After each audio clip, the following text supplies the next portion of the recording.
È tempo di fare i conti con l'insidia classica di ogni autunno e inverno, ovvero l'influenza.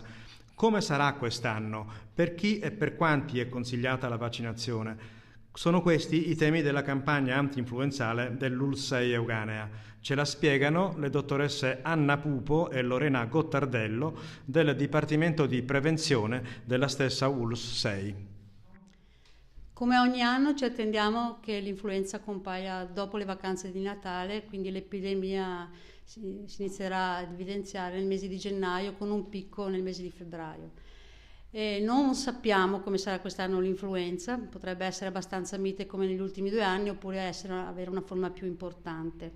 Gli obiettivi della campagna vaccinale contro l'influenza sono quelli di ridurre i casi gravi e le ospedalizzazioni e anche le morti. Quindi è molto importante che si vaccinino le persone che hanno delle patologie croniche per le quali l'influenza potrebbe manifestarsi in forma più grave o dare delle complicanze importanti.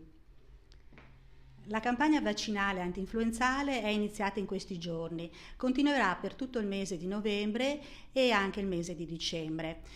È indirizzata alle persone anziane di età superiore ai 65 anni e alle persone che hanno malattie croniche come cardiopatie, diabete, pneumopatie, malattie oncologiche.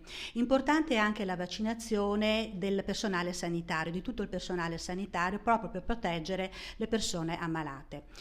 La vaccinazione può essere effettuata presso gli ambulatori dei medici di medicina generale e presso gli ambulatori dei pediatri di famiglia che hanno aderito. Inoltre sono a disposizione delle sedi vaccinali presso i distretti.